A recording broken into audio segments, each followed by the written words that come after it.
Ya, selamat siang. Saya akan memberikan tutorial bagaimana caranya kita membuat classroom. Jadi langkah pertama yang harus kita lakukan adalah ya tentunya kita misalnya masuk ke Google. Itu di sini saya pakai Opera Mini ya. Enaknya pakai Opera Mini itu karena kita sudah bisa langsung meletakkan semua file yang sering kita buka di halaman depan. Nah, tapi kalau misalnya Anda pakai Chrome dan lain sebagainya, berarti kita harus masuk di Classroom Google. Nah, kalau misalnya ini ya, kita masuk. Ya, kalau kita sudah masuk di kayak begini di Classroom, maka ada tanda plus di sini, gitu ya. Tanda plus ini tinggal kita klik, gitu ya. Maka ada dua tulisan, ada gabung ke kelas dan ada buat kelas. Nah, gabung ke kelas ini nanti untuk mahasiswa. Kalau dia mau bergabung di kelas, biasanya kalau diklik itu ada permintaan kode kelas. Nah, biasanya kode kelas ini nanti akan diberikan ketika kita sudah membuat kelasnya itu dengan sendirinya. Kita masuk aja kalau sebagai tenaga pengajar dosen, kita masuk di buat kelas. Nah, kita tinggal klik, kita centang, lalu kemudian kita lanjutkan. Maka di sini ada permintaan beberapa kolom yang harus kita isi, nama kelas, bagian mata pelajaran, ruang. Nah, biasanya untuk memudahkan kita untuk melihat mata kuliah kita, karena mungkin saking banyaknya gitu, maka di nama kelas ini baiknya kita langsung mengetik nama mata kuliah kita, misalnya biostatistik deskriptif dan inferensial.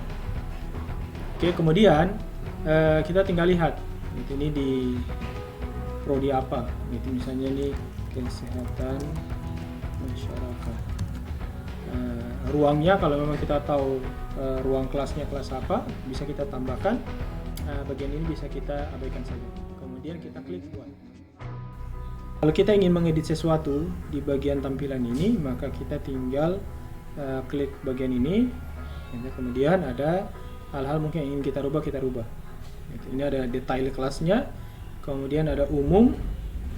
Umum ini kita lihat ada kode. Kalau kode ini yang akan kita bagikan ke mahasiswa. Tapi kalau misalnya kita melihat kode ini begitu ribet untuk diingat oleh mahasiswa, kita bisa ganti.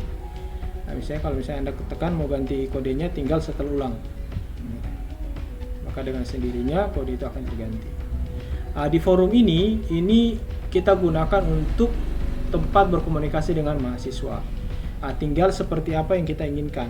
Kalau misalnya kita ingin siswa dapat memposting dan memberi komentar, berarti silakan. Kalau siswa hanya dapat memberikan komentar, ya berarti kita setting dalam siswa hanya berikan komentar. Itu di lembar forumnya.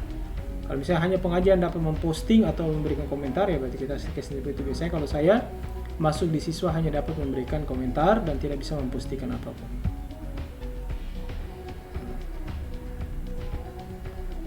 Nah, kemudian yang ininya bisa kita sesuaikan saja. Kemudian kita simpan. Kalau misalnya proses pembuatan ini sudah kita lakukan, maka langkah selanjutnya adalah kita melihat kode kelas.